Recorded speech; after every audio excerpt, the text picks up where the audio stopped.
concern about the episode. My observation is this: most African leaders forget that they will eventually grow old and pass on eventually. Now, for 32 years, a tribe in Nigeria called the Igbo people have been subjugated under immense segregation, immense marginalization, and immense hatred. For what? All over a lie that the 1966 coup was an Igbo coup. Millions of lives were lost because of a lie, and a whole race was subjugated to suffer 30 years of all forms of atrocious, inhumane treatment to a particular people. Now, one officer decided, because he is aware that very soon the gate or the doors of a tomb will soon call him, and therefore, maybe buoyed by emotions, maybe buoyed by guilt, decided to tell his side of the story. Now, first and foremost, I like to appreciate the fact that at least he is human enough to tell his side of the story, the truth, before he passes on. I want to appreciate General Badamasi Babangida for the book.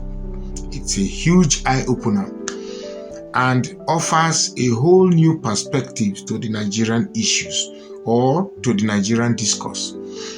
Okay.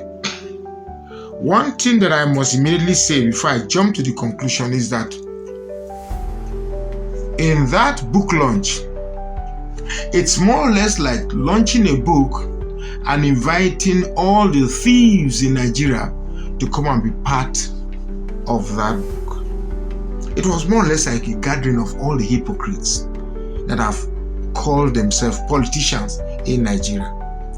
And what is even more worrisome is that the donations, 5 billion naira, 5 million naira, 400 million naira, 30 million, 40 million, 50 million, pretending that they are not part of the problem.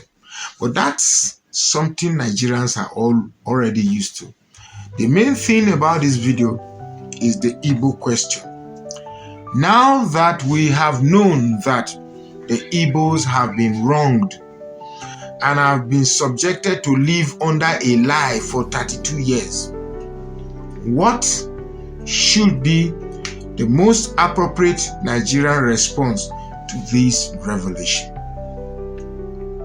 Now, I know that I have not for some time had a good standing with some of,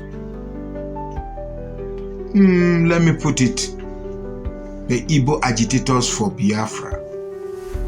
Not that I don't see a reason for the agitation, but I will not condone an agenda hidden under a supposedly justified agenda.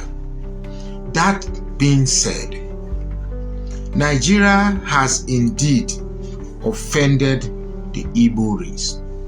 And what's even more, the last election that was held in 2023 didn't even prove that Nigeria is ready to assimilate the Igbos into the Nigerian polity.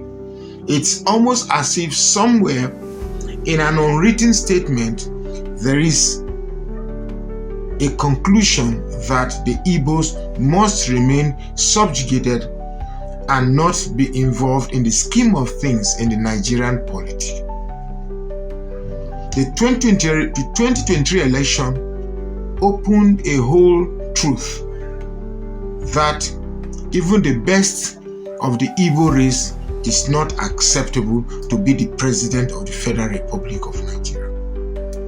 Then I say again, now that the truth is open, what then is the state of the Nigerian mind? Are we now ready to assimilate everybody, not just the Igbos alone, but every other tribe that has been assumed to be minorities in Nigeria? You see, I am not somebody who is attuned to saying things that pleases the ears of maybe my detractors. I like to align with the facts and basics.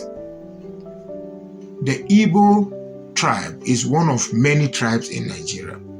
And if we form a country and we call it the Federal Republic of Nigeria, I believe every tribe should have equal access to the availabilities of the spoils of what we refer to as the national cake.